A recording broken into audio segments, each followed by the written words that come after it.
इन दोनों ने ही सबसे पहले प्लान किया। अपराधी को लेके लावे, हम लोग उसको सेंधरा करेंगे।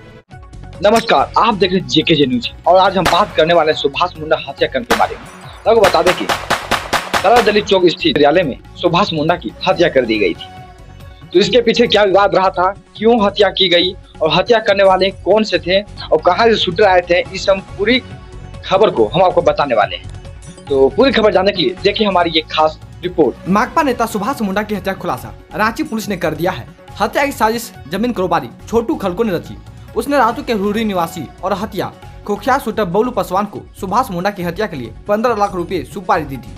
5 लाख रुपए एडवांस में दिया। इसके बाद बबलू ने बिहार से 2 शूटरों को बुलाया और 26 जुलाई की रात करीब 9 बजे दलादली स्थित ऑफिस में सुभाष मुंडा की हत्या करा दी। छोटू खलको ने सुभाष मुंडा की हत्या नगरी पेट्रोल पंप के पास स्थित कीमती भूखंड समेत 3 प्लॉट के लिए कराई। सुभाष मुंडा के विरोध के कारण छोटू उस जमीन को नहीं ले पा रहा था। इस हत्याकांड को अंजाम देने के लिए छोटू ने सुभाष मुंडा के करीबी विनोद महतो को भी अपनी और मिला लिया। पुलिस हिरासत में पूछताछ के बाद छोटू खलको ने उक्त बातें कही। छोटू के बाद सुभाष के करीब विनोद महतो व अभिजीत को भी पुलिस ने हिरासत में लिया है। पुलिस सूत्रों के अनुसार सुभाष मुंडा जमीन कारोबारी 2 भाई विनोद महतो व वसंत महतो के नाम पर करता था। इनमें से विनोद को छोटू ने अपने साथ प्रलोभन देकर मिला लिया। उसने विनोद से कहा कि जिस जमीन पर सुभाष मुंडा हमें काम करने नहीं दे रहा है, उस पर जब हम काम करेंगे तब तुमको भी शेयर देंगे। साथ ही समझाया कि जो जमीन सुभाष ने तुम्हारे नाम से लिया है, सुभाष के मरने के बाद वह भी तुम्हारा हो जाएगा। इसके बाद विनोद साथ देने को तैयार हो गया। छोटू ने उसे सुभाष मुंडा के हर गतिविधि की जानकारी देने को कहा। इसके बाद छोटू खलको ने एक व्यक्ति की मदद से अंतर्राज्यीय अपराधी बबलू पासवान से संपर्क किया और सुभाष मुंडा की हत्या के लिए उसे 15 लाख रुपए में सुपारी दी। बिहार से आए शूटरों ने घटना को अंजाम दिया और फरार हो गए। पुलिस बबलू पासवान व उसके 2 शूटरों की तलाश में लगातार छापेमारी कर रही है। बबलू पासवान के खिलाफ रांची, सिमडेगा व गुमला के अलावा ओडिशा के सुंदरगढ़ व राउरकेला में 5 दर्जन से अधिक केस हैं। वह 2007 में ब्रह्मपुर कोर्ट में उसने एक कैदी को मारने की सुपारी ली थी। उस वक्त वहां पुलिस से मुठभेड़ में उसके पैर में गोली लगी थी। बाद में वह जमानत पर जेल से बाहर आ गया था। आपको बता दें कि पुलिस के अनुसार सुभाष मुंडा की हत्या के बाद दलादली चौक पर सड़क जाम कर विरोध प्रदर्शन किया गया था। जाम का नेतृत्व विनोद व उसके भाई वसंत महतो भी कर रहे थे। दोनों भाई दहाड़ मारकर रो भी रहे थे। पुलिस प्रशासन के खिलाफ नारे भी लगा रहे थे। पुलिस की जांच में यह बात सामने आई है कि जिस वक्त दोनों शूटरों ने माकपा नेता सुभाष मुंडा की हत्या की, उस वक्त वसंत महतो भी वहां मौजूद था। इससे पुलिस कयास लगा रही थी शूटरों को हो सकता है उसने ही बुलाया हो। हालांकि घटना के बाद वसंत से पुलिस ने पूछताछ की थी, लेकिन उसने घटना में शामिल होने से इनकार कर दिया। दलादली चौक के पास व्यवसायी सह राजनेता सुभाष मुंडा की उनके कार्यालय में घुसकर कुछ अज्ञात अपराधकर्मियों द्वारा गोली मारकर हत्या की जाने की घटना प्रतिवेदित हुई थी, जिसको लेकर नगड़ी थाना में थाना कांड संख्या 133/23 दर्ज किया गया और उक्त कांड के उद्भेदन हेतु सिटी एसपी के नेतृत्व में एक विशेष अनुसंधान दल एसआईटी का भी गठन किया गया। एसआईटी के द्वारा इसमें काफ़ी तेज़ी से काम किया गया और जो भी तकनीकी आसूचना एवं मानवीय आसूचना उपलब्ध थी उसके ऊपर लगातार कार्रवाई की गई।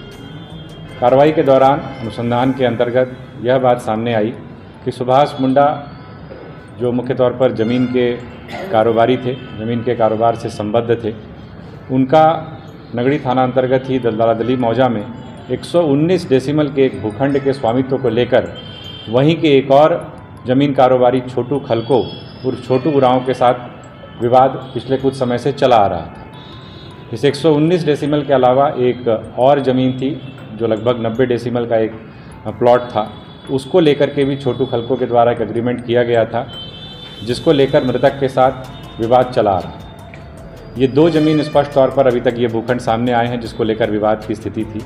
इसके अलावा भी कुछ ऐसे मामले प्रकाश में आए हैं जिसको लेकर दोनों के बीच में ज़मीन को लेकर एक विवाद की स्थिति बनी हुई है, जिस पर अनुसंधान अभी किया जा रहा है। उक्त 119 डेसिमल ज़मीन पर कब्जा करने के उद्देश्य से छोटू खलको ने सुभाष मुंडा का सहयोगी जो उनके साथी कारोबार में संलिप्त रहा है, संलग्न रहा है, विनोद कुमार उर्फ कन्हैया, उसके साथ में इसने एक डील की कि 119 डेसिमल ज़मीन अगर हमारे कब्जे में आ जाती है, सुभाष मुंडा को की हत्या करने के पश्चात या उसको रास्ते से हटाने के बाद, तो उस ज़मीन में हम लोग दोनों ही आधा आधा हिस्सा उसमें कर लेंगे। तो एक तरीके से इन दोनों ने ही सबसे पहले प्लान किया, जिसमें कि इसका ड्राइवर सह पार्टनर अभिजीत पाड़ी, जो छोटू कलको का ड्राइवर सह पार्टनर है, वो भी इसमें शामिल था, जिसको इस पूरे घटनाक्रम की जानकारी थी और वो भी इसमें एक तरीके से संलिप्त था। इसके पश्चात छोटू कलको और विनोद ने उसके एक करीबी एक कुख्यात अपराध कर्मी से संपर्क किया, जिससे यह डील हुई कि 15 लाख रुपए नकद उसे दिए जाएंगे और 10 डिसिमिल ज़मीन, जो 119 डेसिमल का प्लॉट था उसमें से 10 डिसिमिल ज़मीन भी उसको दी जाएगी। इसके आधार पर उस कुख्यात अपराध कर्मी के द्वारा शूटर्स के भी अरेंजमेंट किए गए और विनोद कुमार उस कन्हैया के द्वारा उक्त अपराध कर्मी को 3 लाख रुपए एवं छोटू खलको के द्वारा 1 लाख रुपए अग्रिम राशि के रूप में उपलब्ध कराया गया। छोटू खलको के द्वारा एक देसी पिस्टल भी अपराध कर्मी को उपलब्ध कराया गया, जिसका प्रयोग घटना को कारित करने के लिए हत्या के दौरान किया गया। छोटू खलको और विनोद कुमार के सहयोग से उक्त अपराध कर्मी और उसके शूटरों द्वारा घटना स्थल का जो है वो पूर्व से ही रेकी किया गया। पहले से ही लगभग यह प्लानिंग तकरीबन 20 दिनों के पहले की है और 1 हफ्ता पहले भी इसकी रेकी की गई। घटना के 1 दिन पूर्व भी इस बात की रेकी की गई कि किस प्रकार से सुभाष मुंडा का मूवमेंट रहता है, कब वो आते जाते हैं। क्योंकि विनोद उनका करीबी भी था, इसलिए उसे मूवमेंट की पूरी जानकारी भी थी। और यह बात भी निकल करके आई है कि जब घटना ये घटित हुई है 26 तारीख की संध्या को, उसके पहले भी विनोद का उस जगह पर मूवमेंट हुआ था। वहाँ पर होने के बाद उस घटनास्थल से निकल गया था और उसी के द्वारा छोटू को इस संदर्भ में सूचना भी दी गई थी। उसके पश्चात इन शूटरों के द्वारा इस घटना को अंजाम दिया गया और घटना को अंजाम देने के पश्चात छोटू कलको, विनोद कुमार, अभिजीत पाड़ी, ये सारे लोग, उसके बाद जो भी एक लॉ एंड ऑर्डर की सिचुएशन वहाँ पर उत्पन्न हुई, बहुत भीड़ भड़का हुआ, आगजनी और तोड़फोड़ करने का भी प्रयास किया गया, उसमें भी वो लोग वहाँ पर शामिल रहे थे।